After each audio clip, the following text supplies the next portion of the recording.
नमस्कार साथियों, स्वागत और अभिनंदन आप सभी का Vijay Singh study group channel में। मैं विजय सिंह और साथियों हम चर्चा कर रहे हैं इंडियन पॉलिटी में भारत की राज्य व्यवस्था। इंडियन पॉलिटी की सीरीज हमारी चल रही थी, ठीक है। और उसमें हमने लेसन 17 एम लक्ष्मीकांत की जो बुक है उसका लेसन नंबर 17 राष्ट्रपति का हमारा लेसन चल रहा है। और राष्ट्रपति के मित्रों, इस लेसन में हमने पिछली वीडियो में अभी तक चर्चा की राष्ट्रपति के पद की शर्तें, महाभियोग की प्रक्रिया, साथ ही वीटो पावर की लास्ट वीडियो हमने डिस्कस किया था। राष्ट्रपति की वीटो शक्तियों के बारे में हमने डिटेल से उसमें चर्चा की, ठीक है। आज का जो मित्रों लेसन हमारा रहेगा वो रहेगा राष्ट्रपति की अध्यादेश जारी करने की शक्ति की। आज हम चर्चा करने वाले हैं जो कि संविधान के अनुच्छेद 123 में हमने दे रखी है, यानी आर्टिकल 123 का राष्ट्रपति उपयोग करता है। और उसका उपयोग करके राष्ट्रपति किसी भी इमरजेंसी सिचुएशन अगर हमारे देश में बनती है तो उस परिस्थिति में कानून बनाने के लिए राष्ट्रपति अध्यादेश पास कर देते हैं, जिसकी वैधता जो होती है, जिसकी वैल्यू जो होती है ना मित्रों ऑर्डिनेंस की, वो एक कानून के बराबर, यानी हैसियत जो होगी वो एक कानून के बराबर ही उसकी हैसियत होती है, ठीक है। तो जितने भी व्यूअर्स ने पिछली वीडियो नहीं देखी है जरूर से मित्रों उस वीडियो को देख लीजिएगा। आप विश्वास करना, डिटेल से मैंने इतना लेसन में ऐसे तरीके से मैंने वहाँ पे इतना डिस्कशन करवाया कि जरूर से आप उसको देखना चाहिए। डिटेल से वहाँ एक एक प्रावधान की हमने चर्चा की है।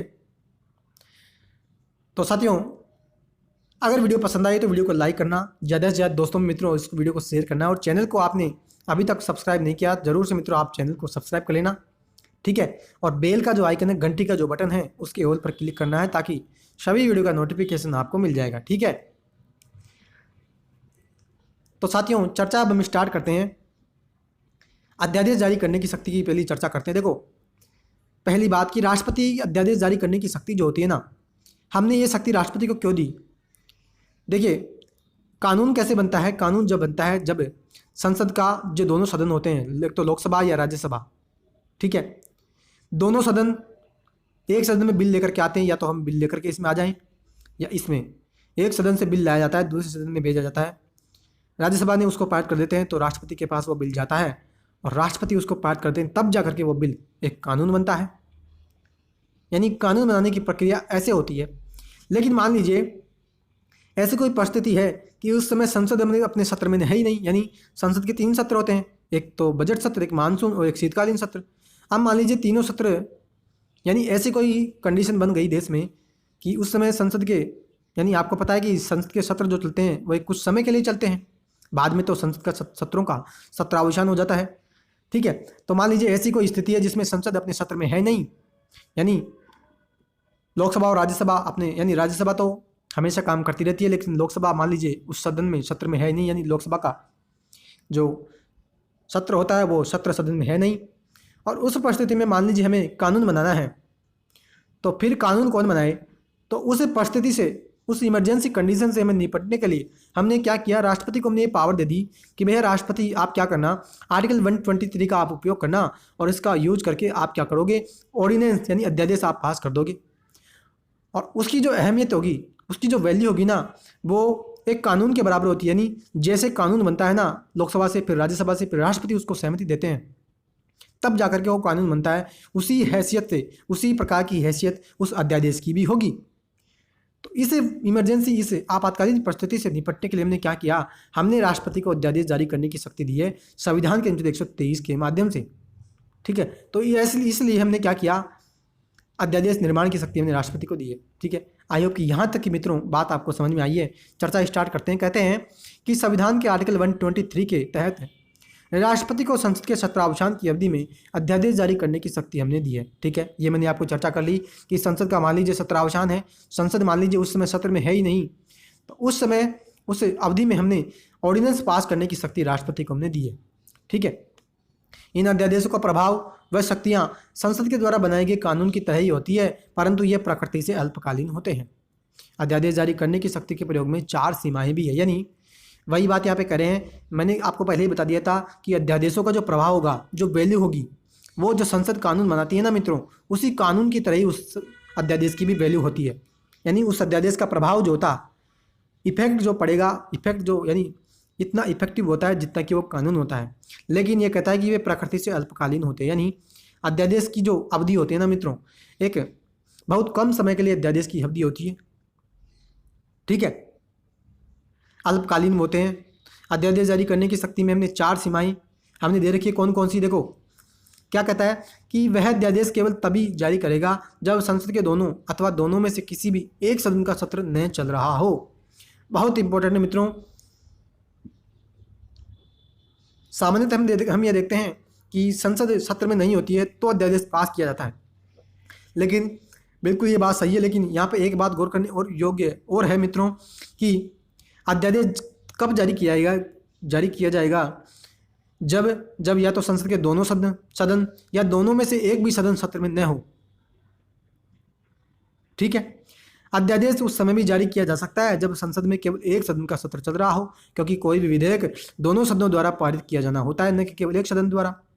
संसद के दोनों सदनों के सत्र के चलन में होने पर जारी अध्यादेश अमान्य होगा।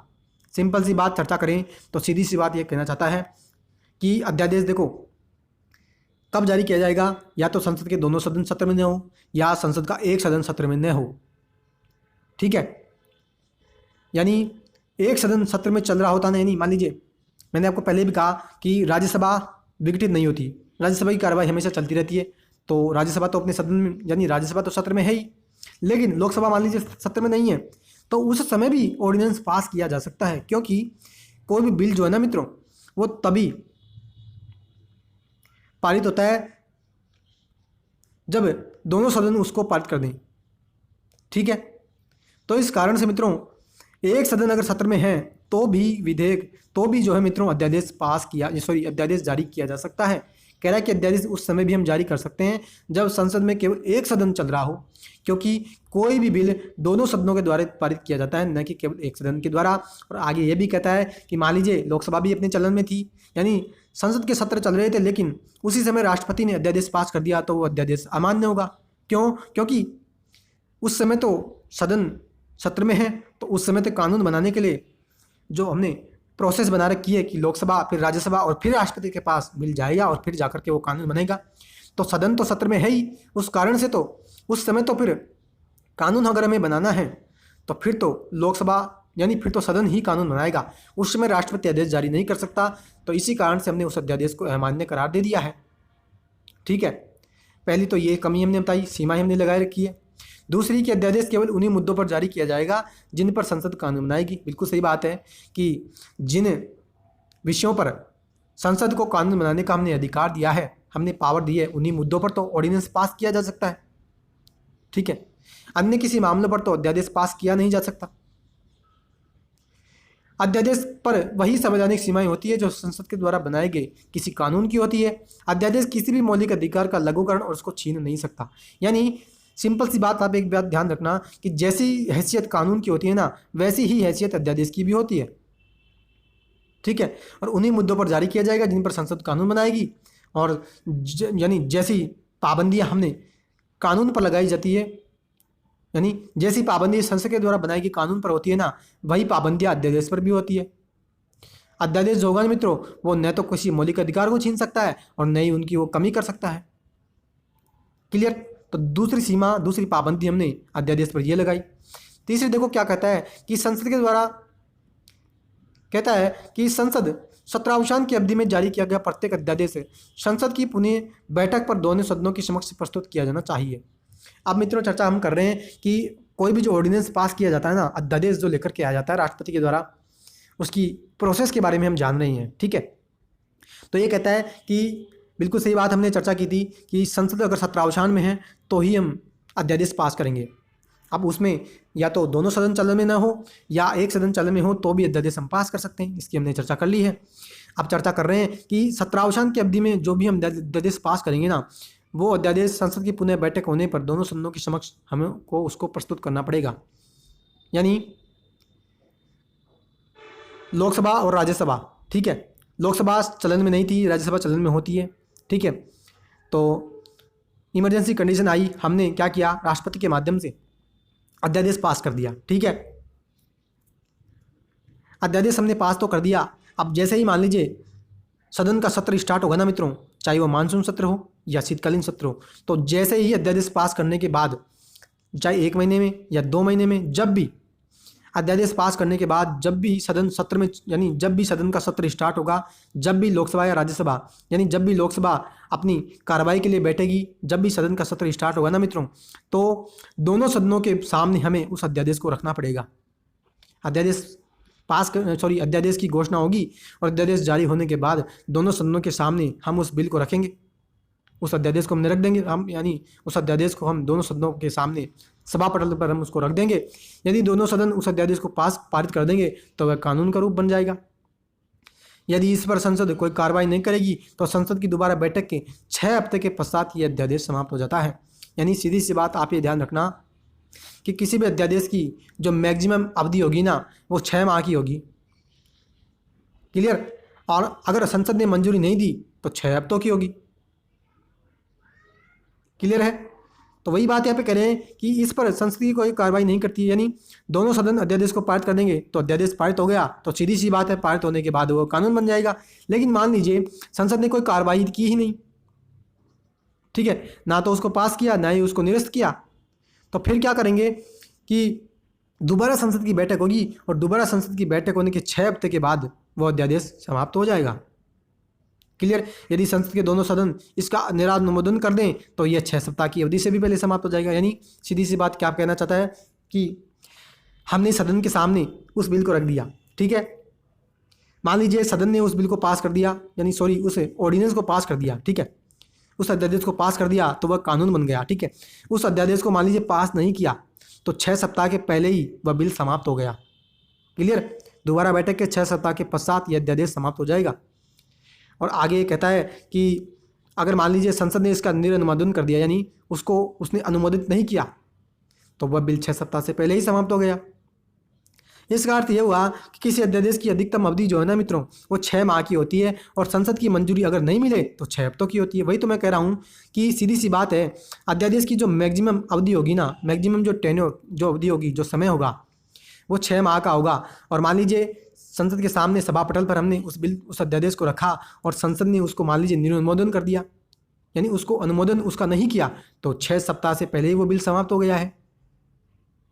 ठीक है, तो राष्ट्रपति भी किसी भी समय किसी अध्यादेश को वापस भी ले सकता है। वह किसी भी अध्यादेश को प्रधानमंत्री के नेतृत्व वाले मंत्रिमंडल की सलाह पर ही जारी करता है और वापस लेता है। बहुत इंपॉर्टेंट बात मित्रों, 100 बातों की एक बात कि अध्यादेश को पास करेगा ना राष्ट्रपति, वो कैबिनेट की सलाह पर, जो प्रधानमंत्री के नेतृत्व में होती है, सेंट्रल जो कैबिनेट होती है, ठीक है, तो उसी की सलाह पर हमारा राष्ट्रपति किसी भी अध्यादेश को जारी करता है और किसी भी अध्यादेश को वो वापस लेता है ना, तो वो कैबिनेट जो होती है, सेंट्रल कैबिनेट जो कि प्रधानमंत्री के नेतृत्व में होती है, उसी की सलाह पर वो जारी करता है और उसी की सलाह पर वो उस अध्यादेश को वापस भी लेता है। यानी वह अपनी मनमर्जी से न तो अध्यादेश पास करता है, न तो अध्यादेश जारी करता है, न ही अध्यादेश वापस लेता है। यानी जैसा सेंट्रल कैबिनेट उसको कहेगी अध्यादेश की घोषणा करने के लिए, वो अध्यादेश की घोषणा कर देता है। ठीक है, तो आशा करता हूँ मित्रों कि अध्यादेश कैसे पास किया जाता है, कितनी उसकी अवधि होती है, ये बात आपको अच्छी प्रकार से समझ आई है मित्रों। सिंपल सी बात आप ध्यान रखना, संविधान के अनुच्छेद 123 का प्रयोग करेगा और राष्ट्रपति किसी भी इमरजेंसी कंडीशन से निपटने के लिए, जिस समय संसद अपने सत्र में नहीं है, तो उस परिस्थिति से निपटने के लिए 123 का उपयोग करके राष्ट्रपति अध्यादेश की घोषणा कर देता है और उसकी हैसियत जो होती है अध्यादेश की, वो एक कानून के बराबर होती है। ठीक है, संसद के जब सत्र चल रहे हों तो उस समय अध्यादेश जारी नहीं किया जा सकता। अध्यादेश जारी किया भी जाएगा तो वो उसको हम इल्लीगल मानते हैं, उसको अवैध हम उसको मानते हैं, क्योंकि उस समय तो सदन सत्र में है, उस समय तो कानून संसद ही बना देगी। तो उस समय तो राष्ट्रपति को कानून अध्यादेश पास करने का अधिकार है ही नहीं। ठीक है, उस समय तो संसद को ये अधिकार है कि वह कानून बनाए। ठीक है, एक सदन में जब भी अध्यादेश की घोषणा होगी तो संसद के दोनों सदनों के पास उसको हम रखेंगे। ठीक है, अगर मान लीजिए दोनों सदन उसको अनुमोदन कर देते हैं तो वह अध्यादेश कानून का रूप धारण कर लेगा। अगर मान लीजिए उसका वह निरनुमोदन कर दें, यानी उसका वह अनुमोदन नहीं करें, तो 6 सप्ताह से पहले ही वो अध्यादेश जो है समाप्त हो जाता है। क्लियर? अधिकतम मैक्सिमम जो अवधि होती है अध्यादेश की वो 6 माह की होती है और अगर उसका मंजूरी संसद उसको नहीं दे तो 6 हफ्तों की होती है। यानी जब भी अध्यादेश पास होगा सभा पटल पर हम उसको रखेंगे और उसकी बैठक से 6 सप्ताह के भीतर उसकी अध्यादेश की अवधि होगी। 6 सप्ताह में उसको संसद का अनुमोदन उसको देना पड़ेगा। क्लियर। तो साथियों आज हमने चर्चा की है राष्ट्रपति की अध्यादेश जारी करने की शक्ति। आज का लेक्चर आपको कैसा लगा कमेंट बॉक्स में मित्रों आप कमेंट करके जरूर कीजिएगा। अगर वीडियो पसंद आई है तो प्लीज़ वीडियो को लाइक करना, ज़्यादा से ज़्यादा दोस्तों मित्रों से वीडियो को शेयर करना है, और चैनल को आपने अभी तक भी सब्सक्राइब नहीं किया जरूर से मित्रों आपको चैनल को सब्सक्राइब कर लेना है। बेल का जो आइकन है उसके ऑल पर क्लिक कर लेना ताकि सभी वीडियो का नोटिफिकेशन आपको मिल जाएगा। ठीक है, तो साथियों आज के लिए इतना ही। आने वाले लेक्चर में चर्चा करेंगे राष्ट्रपति की समाधान की शक्ति। आर्टिकल 72 के माध्यम से राष्ट्रपति जो है मित्रों, अगर भारत में किसी भी कोर्ट के द्वारा अगर किसी व्यक्ति को फांसी की सज़ा दे दी जाए तो हमारे राष्ट्रपति को ये पावर है, ये उसको अधिकार है, ये उसको शक्ति है कि वह आर्टिकल 72 के माध्यम से उसकी सज़ा को माफ़ कर सकता है। ठीक है, हमने संविधान के माध्यम से उसको ये शक्ति दी है। तो इसकी समाधान की शक्ति की आने वाले लेक्चर में चर्चा करेंगे, और अंतिम हमारा ये लेक्चर होगा आने वाला लेक्चर। फिर उसके बाद हमारा राष्ट्रपति का चैप्टर जो होगा वो कंप्लीट हो जाएगा। ठीक है, तो साथियों आज के लिए इतना ही। आने वाले लेक्चर में चर्चा करेंगे राष्ट्रपति की समाधान की शक्ति। तब तक के लिए friends have a nice day. जय हिंद, जय भारत, वंदे मातरम।